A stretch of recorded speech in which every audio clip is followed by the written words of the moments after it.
So just one more poem for today. This was the poem that I first fell in love with that really made me want to become an English major. The Donne here speaks of a really cool relationship, but when you read the rest of his poetry you realize he's not really a platonic guy. So that was kind of disappointing, and also he's kind of a sexist and misogynist in his other poems. But for now, let's just listen to the Ecstasy and pretend that there's a man out here like this, right? The Ecstasy by John Donne. Where, like a pillow on a bed, a pregnant bank swelled up, to rest the violet's reclining head, sat we two, one another's best. Our hands were firmly cemented by a fast balm, which thence did spring. Our eye-beams twisted and did thread our eyes upon one double string. So to engraft our hands, as yet, was all the means to make us one, and pictures in our eyes to get was all our propagation. As twixt two equal armies, fate suspends uncertain victory.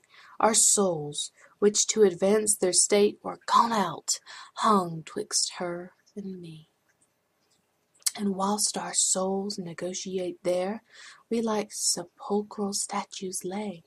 All day the same our postures were, and we said nothing all the day.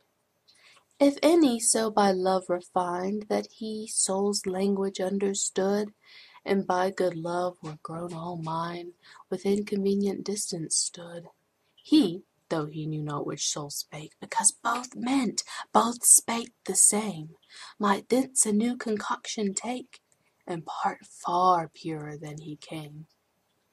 This ecstasy doth unperplex, we said, and tell us what we love.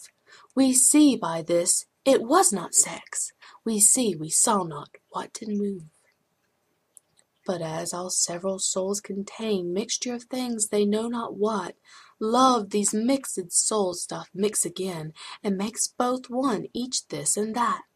A single violet transplant, the strength, the colour, and the size, all which before was poor and scant, redoubles still and multiplies. When love with one another so interanimates two souls, that abler soul which thence doth flow defects of loneliness controls. We then, who are this new soul, know of what we are composed and made, for the atomies of which we grow are souls whom no change can invade.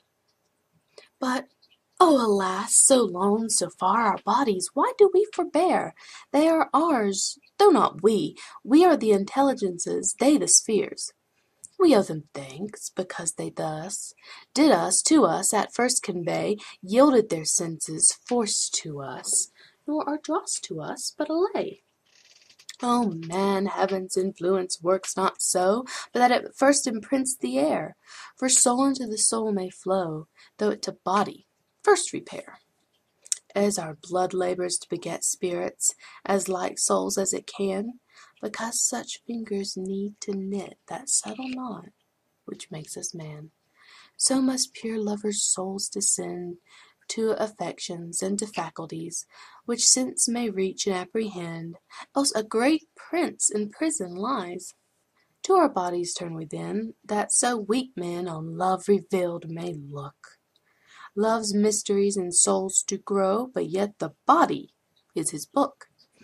And if some lover, such as we, have heard this dialogue of one, let him still mark us, he shall see small change when we're to bodies gone.